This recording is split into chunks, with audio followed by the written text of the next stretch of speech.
तो अभी तक हमें ये तो पता लग गया कि फाइनेंशियल एसेट वो इंस्ट्रूमेंट है जो जिसका कि future cash flow is more than जो हम अभी आज पे करेंगे, यानी कि कैश आउटफ्लो जो है that is less than the cash inflow ज़्यादा है, कैश आउटफ्लो कम है, इसलिए वो एसेट है, इसलिए हम उसे एसेट कहते हैं। और ये एक टाइप की कैश कमिटमेंट है उस पर्टिकुलर यूनिट के लिए, क्योंकि वो यूनिट एक तरीके से ये कमिट कर रही है कि हमें 1 लाख रुपए लेंगे तो हम 1.5 लाख रुपए का कैश जनरेट करेंगे। ठीक है, तो इसके अंदर इन्वेस्टर्स 1 लाख रुपए इन्वेस्ट करते हैं इन एक्सपेक्टेशन कि 1.5 लाख रुपए का रिटर्न आएगा। तो ये एक टाइप की कैश कमिटमेंट है। तो हाइमन मीन्स की इसके अंदर अभी इस कैश कमिटमेंट के बारे में बता रहे हैं कि इनका कहना है कि जो कैश कमिटमेंट है ये टू एज्ड स्वॉर्ड है। ये कैश कमिटमेंट एक तरफ तो हमें अनसर्टेनिटी का स्ट्रक्चर देती है, उसे एक डेफिनेट फॉर्म देती है, क्योंकि हमें पता नहीं फ्यूचर में क्या होने वाला है। लेकिन जब कोई कैश कमिटमेंट करता है फिर इन्वेस्टर्स का कंसेंसस बनता है कि हाँ, ये जो कैश कमिटमेंट करी है ये ठीक है, ऐसा ही होगा फ्यूचर में शायद, तो फिर वो इन्वेस्ट करते हैं। तो ये टू एज स्वॉर्ड है। वो कह रहे हैं कि एक तो ये जो कैश कमिटमेंट्स हैं ये हमारे फ्यूचर को शेप देती हैं, लेकिन ऑन द अदर हैंड अगर जो कमिटमेंट करी है वो इम्पॉसिबल हो गई, मतलब वो नहीं हो पाई, that turns out to be impossible, तो ये तो फ्यूचर में जो हमने कमिटमेंट करी है उसके लिए मतलब थ्रेट हो गया कि वो कमिटमेंट पूरी नहीं हुई तो हमारा वो एसेट फेल हो गया। तो ये बात वो कह रहे हैं। और फिर इसके अंदर ये बता रहे हैं कि अनसर्टेनिटी क्या है। अनसर्टेनिटी के बारे में लिखा है कि फाइनेंशियल, क्योंकि अब देखिए फ्यूचर जो है अनसर्टेन है, कम्प्लीटली अनसर्टेन, मुझे भी नहीं पता, किसी को भी नहीं पता कि क्या होगा, किसी भी इकोनॉमिक मॉडल को भी नहीं पता कि क्या होगा। जो कंप्यूटर मॉडल्स हैं हमारे पास उनके अंदर भी बहुत ज़्यादा कमियां हैं, वो भी नहीं बता सकते कि फ्यूचर में क्या होने वाला है। बट हाँ, जो ओवरऑल फाइनेंशियल मार्केट्स हैं वो कंसेंसस बनाते हैं कि हाँ फ्यूचर में ऐसा होगा, ऐसा होगा, ऐसा होगा। तभी तो अगर आज मैं किसी कॉपर की कंपनी में इन्वेस्ट करूँगा तो इसका मतलब मेरे को लग रहा है कि यार फ्यूचर में कॉपर की डिमांड बढ़ेगी, तो मैंने कॉपर की कंपनी में इन्वेस्ट कर दिया। हो सकता है कि 10 दिन बाद इन्वेस्टर्स को लगे कि नहीं यार, हमने जितना सोचा था उतनी नहीं बढ़ेगी, तो कॉपर कंपनीज के शेयर्स नीचे आने लग जाते हैं।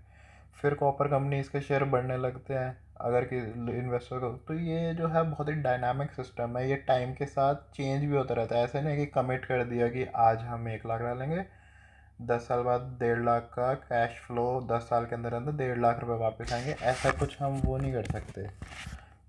जैसे कि कोविड क्रैश एक बहुत बड़ा एग्जांपल है। मार्केट्स ने क्या प्राइस सीन किया हुआ था कि ऐसे ही हमारा चलता रहेगा, बढ़िया कंपनीज प्रॉफिट कमाती रहेंगी। अचानक से कोविड आया, लॉकडाउन हुए, तो मार्केट करेक्शन हुआ।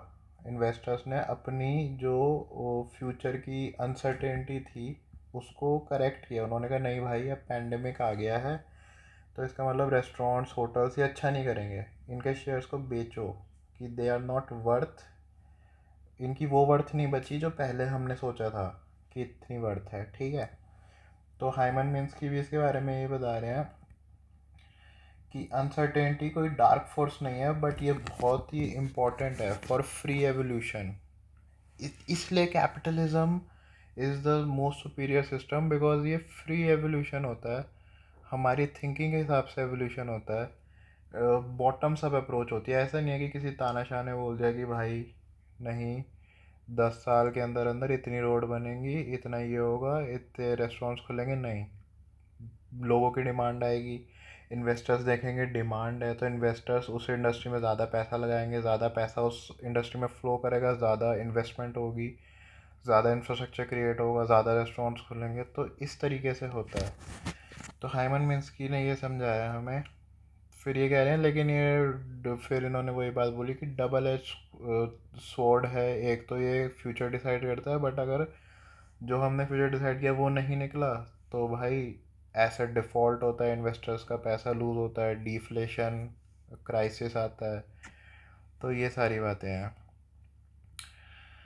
फिर उसके बाद ये बता रहे हैं, इस वाले पैराग्राफ के अंदर ये बता रहे हैं कि इन सब इस पैराग्राफ के अंदर वो बेसिकली ये बताया कि हाइमन मिन्स्की के हिसाब से फ्रेजाइल और रोबस्ट का क्या मतलब होता है। ठीक है, फ्रेजाइल टू रोबस्ट। तो फ्रेजाइल सिस्टम वो होता है जिसके अंदर कैश कमिटमेंट्स बहुत ज़्यादा कर दी होती हैं और कैश फ्लो इतना है नहीं फ्यूचर में। जैसे कि आज का एग्जांपल लेते हैं टेस्ला। उसने कमिट तो बहुत ज़्यादा कर दिया कि भाई पूरी दुनिया में मैं ही इलेक्ट्रिक गाड़ियाँ बेचूंगा, इसलिए टेस्ला का आप देखेंगे बिल्कुल ही आउट ऑफ फंडामेंटल्स जाके उनकी मार्केट कैपिटलाइजेशन है। लेकिन अब वो फ्यूचर में कर पाएंगे या नहीं ये देखना है।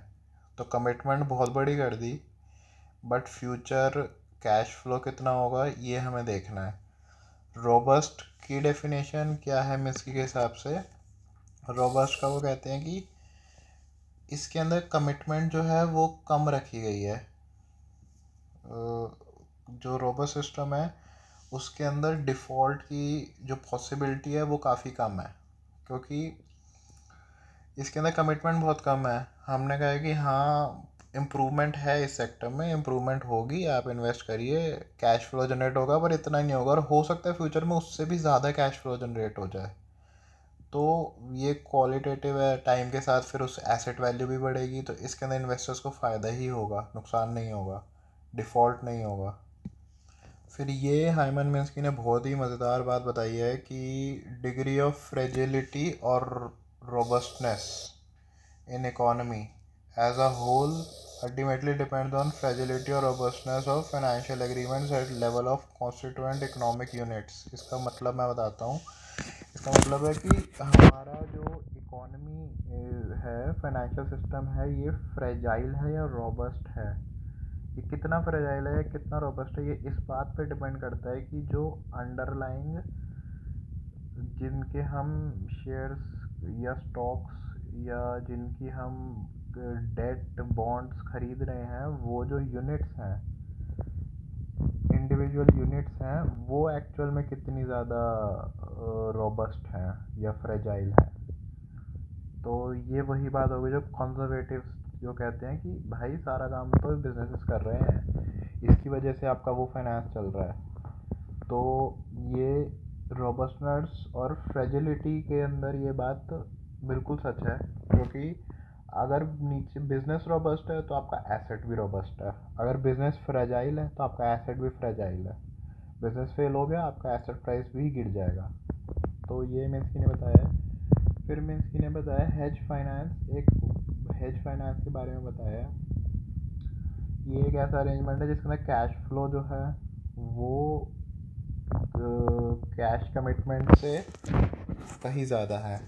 तो इसका मतलब ये बहुत सक्सेसफुल एसेट है, ये बहुत हाई वैल्यू का एसेट है, ये फेल नहीं होगा, रोबस्ट एसेट है। तो इसको वो हेज फाइनेंस कह रहे हैं। और स्पेकुलेटिव फाइनेंस ये कह रहे हैं कि जिसके अंदर जो हमारी कैश कमिटमेंट्स हैं उनको कंप्लीट करने के लिए हमें लोन लेना पड़ेगा। तो ये स्पेकुलेटिव एसेट्स हैं। स्पेकुलेटिव एसेट्स कौन से हो गए? जैसे आज अगर मैं बात करूँ तो जो जोमेटो है, स्विगी है, ये सब स्पेकुलेटिव एसेट्स हैं। इन ये पैसा बर्न करते हैं। फ्लिपकार्ट ने भी 10 साल तक पैसा बर्न किया है। ये स्पेकुलेटिव है। इनका cash outflow is always more than cash inflow. ये बहुत इन्वेस्ट करते हैं तब सिर्फ इस उसमें कि कभी ना कभी हम इस लेवल पे आएंगे कि हम कैश इनफ्लो भी जनरेट करेंगे।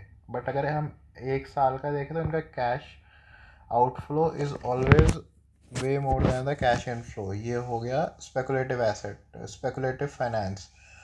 लेकिन इनके अंदर कभी तो उम्मीद होती है कि हाँ भाई ये करेंगे। एक होती है पॉन्जी स्कीम्स, जिन्हें पिरामिड स्कीम्स भी कहते हैं। इसके अंदर तो ये होता है भाई साहब कि सिर्फ प्रिंसिपल ही नहीं बल्कि इंटरेस्ट को भी, सिर्फ ये रहा प्रिंसिपल ही नहीं बट इंटरेस्ट को भी हमें उधार लेकर चुकाना पड़ता है। अब आप सोच सकते हैं कितना ज़्यादा लो क्वालिटी एसेट होगा पॉन्जी।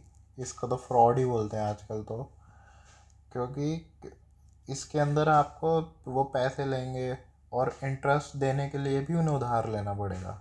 और जो उधार लेंगे उसका इंटरेस्ट देने के लिए फिर दूसरा उधार लेना पड़ेगा, और एक ना एक दिन ऐसा होगा कि ये पूरा का पूरा पिरामिड सिस्टम ढह जाएगा। तो ये है। फिर इसके बाद